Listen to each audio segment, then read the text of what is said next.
Yeah, Shay, go for it. Hey, Aphromoo.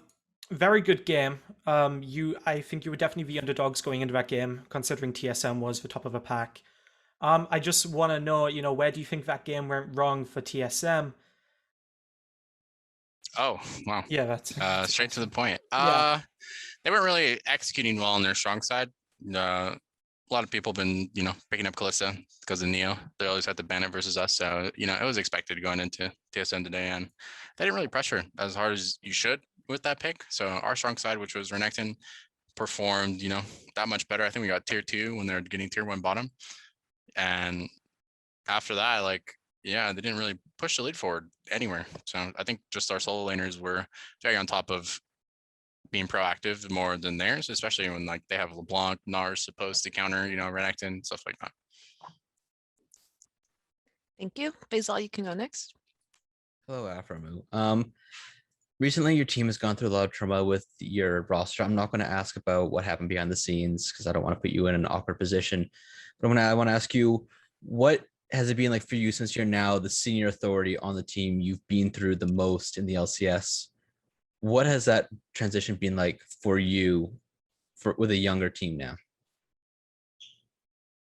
I've played with a younger team before on CLG. We had Stixay first time, Hui, first time mid, and it was 3 veterans, Smithy and Darshan, but it's pretty similar over here on Dig. Definitely a lot of knowledge that is lacking for us. So it's a lot of trial and error, a lot of practice games that we need to go through, especially with all the roster changes and stuff like that. I mean, play styles have been changing this split, I think, like 3 times now. So it's been a little bit for us to get on the same page, but practice has been great for us, and I'm just happy we were able to showcase that versus TSM.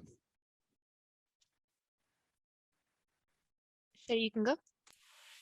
So what's really fascinating to me is the fact that you guys picked Ezreal. Now, Mm. considering in this patch, Ezreal had a bit of a nerf, especially with Divine Sundra. I just want to know your thoughts on why the Ezreal pick.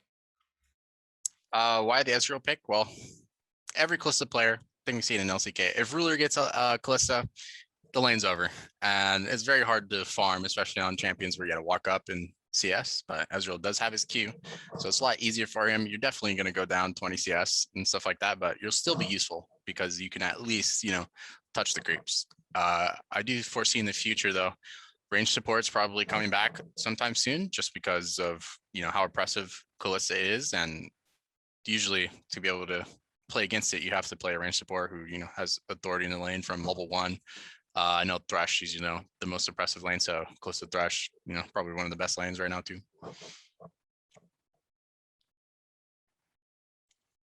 Okay, Shay, you can go again. Another thing, so far this split, you've played a lot of Leona. I think it's safe to say that she's your pocket pick. I'm not sure what win percentage you have with her, but do you think at this point, I mean, TSM banned Leona. Do you think that teams banning Leona is just like a straight counter on you? Do you think teams are scared of your Leona players? Leona's just a good champion right now. Has engaged, probably one of the most tanky tank supports in the game. You can definitely win level 1, 2, 3 on those champions, and it's very easy to capitalize on that. Plus, it's very easy for your team to follow up on, just because you see Leona E, she goes in, she's going in. Long range R, get the stun, she's going in. So usually right now the meta is all bruisers, and most of the supports right now are all playing, have to play the engage type of champions, and I do think Leona's just S tier. Okay, Faisal, you can go. Today you're going against, I believe, was tied for first place going into the day for the 100 Thieves game, TSM. It was looked like it was going to be a test of the team, and the team played really well. Moving forward, do you think that this win will be a huge boost to the team, both in confidence and mentality, or do you feel like there's more steps that need to be taken before you can feel comfortable? Yeah, we're making huge leaps here. The last time we played them, it was a very close game, but I'm just happy, coming into it. It was a stomp this time, and it's definitely coming from our scrim practice too. So it's very important, especially for me, that the young guys do get, these wins where they're pretty clean. versus top teams. So I do think, yeah, for those guys, it's definitely going to be a confidence booster going into the upcoming matches. And it's very important that once you get the momentum rolling, usually that's all it takes for teams to start, playing very well consistently.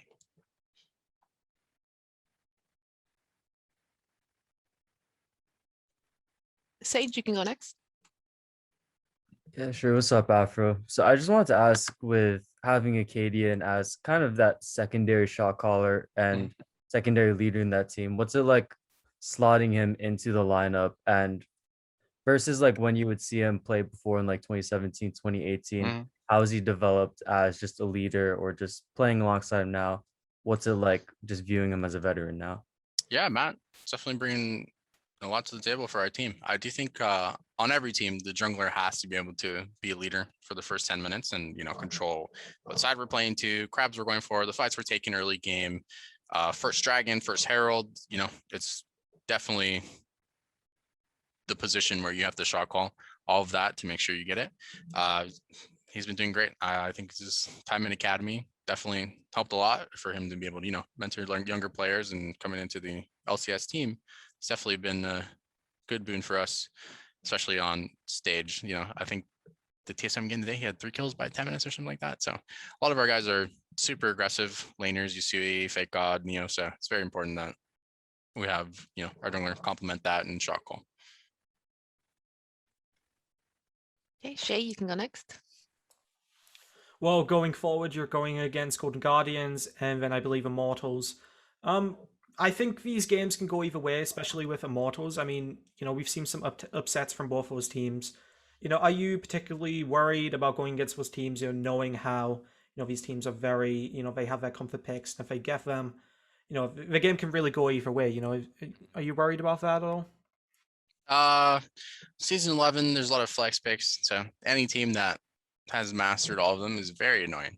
That's for sure. FlyQuest, Immortals, they play all the champions, Gwen, Viego, Lee Sin.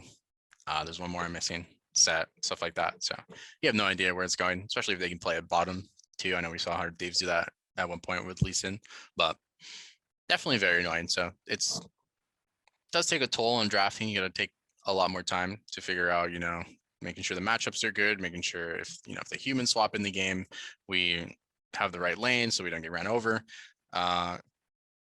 I like having flex picks in the game. I think it's definitely, fun to be able to have more obstacles when you're strategizing going up against the team. Plus, it makes it more fun.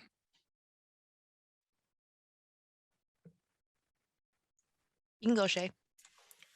Going back to the changes in this patch, you're quite known for playing these tankier, sort of champions. And with this patch, the new item, I think I'm saying this right, Anthema's Chains. I'm not sure if I'm saying that right. And Hullbreaker. Have you had a chance to use any of these items in solo queue or in scrims yet?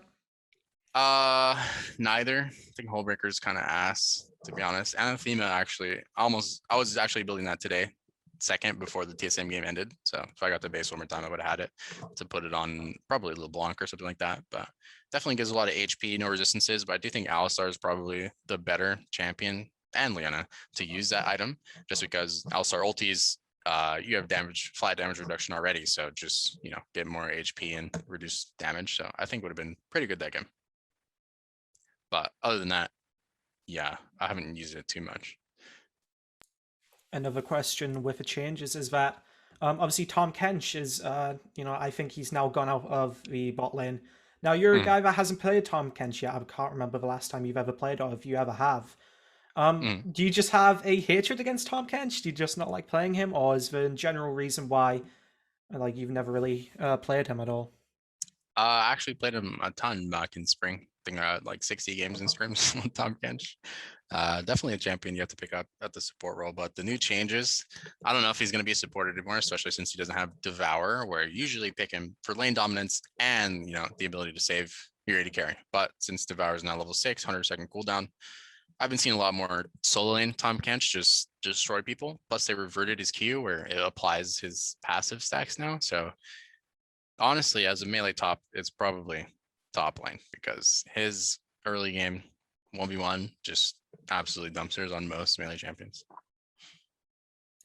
Well, instead of Tom Kench, what do you think is going to be the next champion that is going to pair well with Senna? A lot of people are experimenting. I know we've seen Cho'Gath, Heimer, Lee Sin, Ziggs, but honestly, definitely has to just be a self-sustained farmer. And if I had to choose, I do think like picking a bruiser where, people right now are picking Lee Sin, but like, I do think Renekton can work. Darius shouldn't be too bad just because as soon as you get your level 2 spike, I do think like you can just all in like bottom. So, but we'll see if anybody plays that kind of stuff. Usually right now, the meta is just lacking in AP. So you're going to see a lot of, Heimer, Ziggs down bottom since all the bruisers are taking up the solo lanes.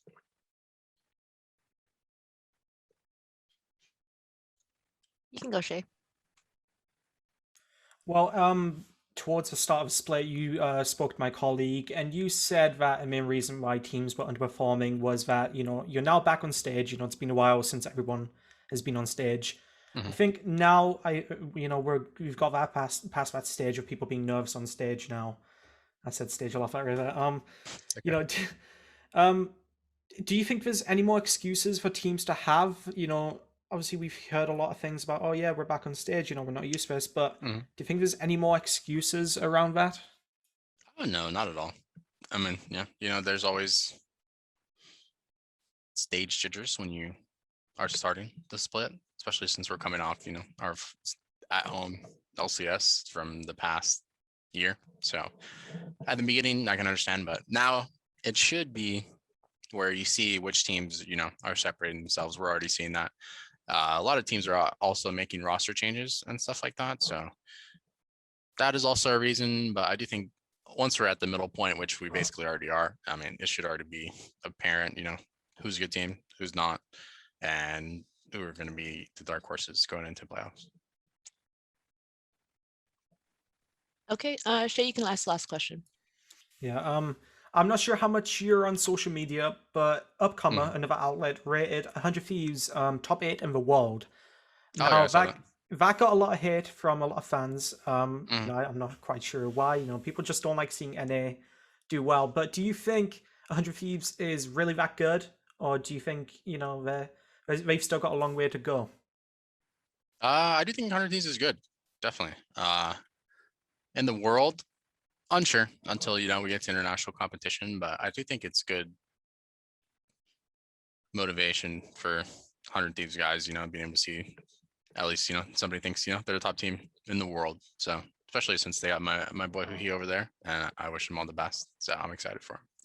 I do think they're probably going to do well once we get to international competition if they keep up their level of play now.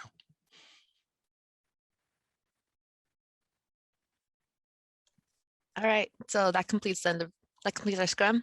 Thank you, Aphromoo, for answering our questions and joining us. Thank you. Thank you. Bye-bye. Bye, guys.